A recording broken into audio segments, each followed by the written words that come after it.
우리 주 예수 그리스도 안에서 사랑과 희락과 평강이 항상 함께 하시기를 축원합니다.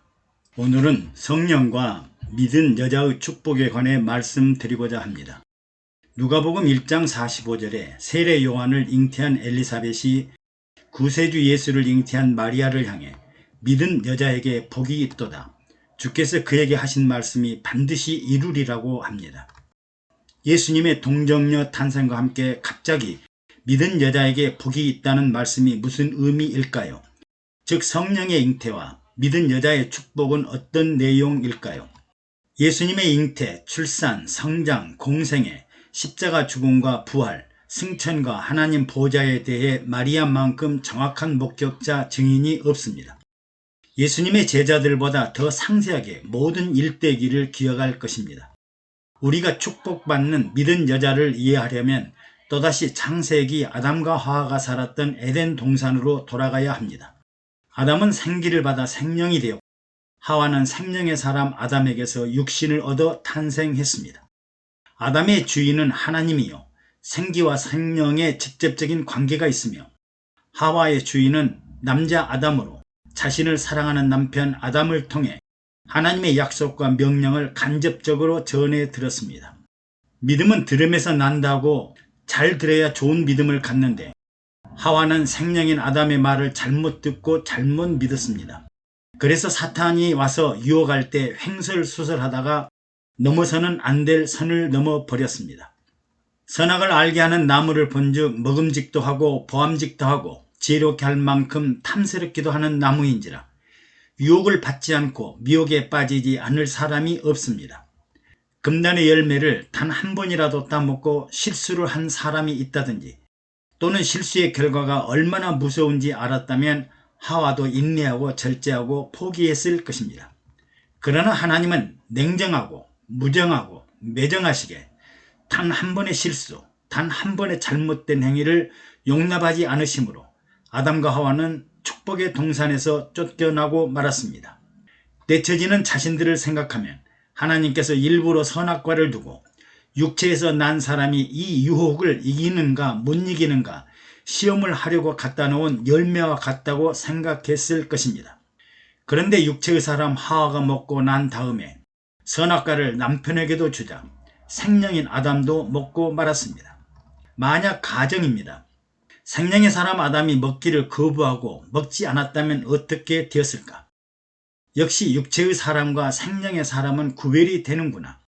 생기를 주고 생명을 받은 사람만 잘 관리하면 하나님을 대리하거나 대신하여 세상을 대리 위임 통치하는 데 영향이 없을 것이라고 생각했을 것입니다.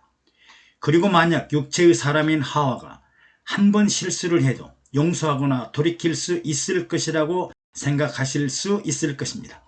일단 하나님의 생기와 생명으로 하는 대리위임 통치 계획은 아담과 하와의 불순종으로 실패하고 말았습니다. 얼마나 화가 났던지 하나님은 에덴 동산에서 사람을 쫓아내시고 다시는 집에 들어오지 말라고 했으며 그 후 아무도 에덴 동산에 들어간 적이 없습니다. 그래서 하나님은 직접 통치를 위해 하나님 중에 한 분이신 아들 예수님을 육신의 사람들과 동일하게 태어나도록 동정녀의 몸을 빌리셨고 사탄에게 빼앗겼던 나라와 주권을 회복하기 위해 영원한 통치자 지배자로 독생자 예수 그리스도를 직접 보내실 수밖에 없었습니다.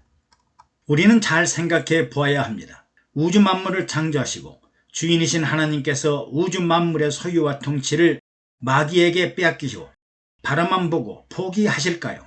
절대로 아닙니다. 세상 끝날까지 하나님의 주인된 주권을 회복하고 세상을 하나님 편으로 되돌려 놓을 것입니다. 그리고 하나님은 육체를 지으신 사람을 한탄하셨습니다. 사람의 죄악이 세상의 관영함과 사람의 마음과 생각의 모든 계획이 항상 악할 뿐임을 보시고 땅 위에 사람을 지으심을 한탄하시고 대홍수를 통해 하나님이 창조하신 사람을 쓸어버리기로 작정하십니다. 여기서 살아남은 유일한 가족은 노아와 그 가족 8명입니다. 노아는 의인이요 당세의 완전한 자라 그가 하나님과 동행하였다고 합니다. 노아는 120년 동안 하나님이 말씀하신 대로 구원의 방주를 짓습니다. 크기나 규모나 당시 혁명적인 조선 기술을 하나님으로부터 전수받고 상상할 수 없는 규모의 방주를 만들었습니다. 생기와 생명을 받은 아담과 하와는 에덴 동산 하나도 관리하지 못했지만 노아는 120년 동안 매일같이 하나님과 직접 동행하더니 인류 역사상 놀랄 정도로 큰 배를 짓고 바다와 홍수를 지배하고 다스릴 권능을 얻은 것입니다. 하나님은 정말 노아로 말미암아 땅과 바다를 정복하고 다스리는 일에 성공하였습니다. 이제 아담과 하와의 죄악된 후손들은 일단 정리되고 이제는 노아를 통한 무지개 같은 약속을 하시고 새로운 새 세상 나라를 만들어 가십니다. 장세 이래로 여성들은 선악과를 따먹게 한 원죄 중의 원죄이뇨 인류의 비극을 초래한 책임으로 온갖 비난과 비하를 받아왔습니다. 그러나 생명인 남편 아담이 적극적으로 제지했다면 인류의 비극은 일어나지 않고 하와의 이 일은 해프닝으로 끝날 수 있었을 것입니다. 그러므로 선악과의 책임은 여자에게만 있는 것이 아니라 남자에게도 있습니다. 동정녀 탄생은 이 엄청난 일의 반전입니다.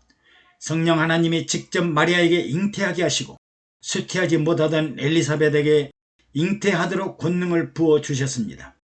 그래서 이들은 크게 기뻐하고 즐거워하여 믿는 여자에게 복이 있도다 하고 외쳤습니다. 생명의 사람인 아담과 육체의 사람 하와에게는 실패하였지만 이제 직접 육체의 사람인 여자에게 성령을 부어주시고 참 하나님이 참 사람이 되는 성육신이라는 동정녀 탄생을 통해 인류 최고의 축복의 기회를 허락하셨으니 얼마나 놀랐겠습니까? 그리고 하와는 잘못된 부정확하고 불확실하고 불투명한 믿음으로 실패했지만 마리아와 엘리사벳은 확실한 믿음을 가지고 성령 하나님의 대역사가 자신들의 육체를 통해 반드시 이루어지리라는 엄청난 믿음을 보여주었습니다. 비록 예수 그리스도의 하나님 나라와 영생 천국과 영원한 천년 왕국은 반드시 이 땅이 아니라도 저 하늘 저 세상 하나님이 계시는 영생 천국의 이룩됨을 보고 마리아는 믿음의 길, 영생의 길, 생명의 길, 주님의 십자가 길을 보고 슬픈 미소를 띄었지만 하나님 아버지의 나라가 반드시 이루어진다는 믿음과 소망을 가지고 살게 된 것입니다. 이제 우리는 남자나 여자나 모두가 예수 그리스도 앞에서는 믿은 여자들입니다. 장차 예수 그리스도가 재림하실 때 신랑은 예수 그리스도 한 분이시고 구원받은 성도들은 모두가 그리스도의 신부가 되는 이유를 어렴풋이나마 이해하게 될 것입니다. 믿는 여자들은 그리스도의 신부가 되기 위하여 성령으로 잉태하고 잉태된 믿음이 육체 안에서 열매와 결실을 이루어져서 그리스도의 신부로서 영원한 축복을 향해 믿음의 경주를 해야 합니다. 감사합니다. 여러분의 구독과 좋아요 그리고 댓글은 영상 제작에 많은 위로와 격려가 됩니다.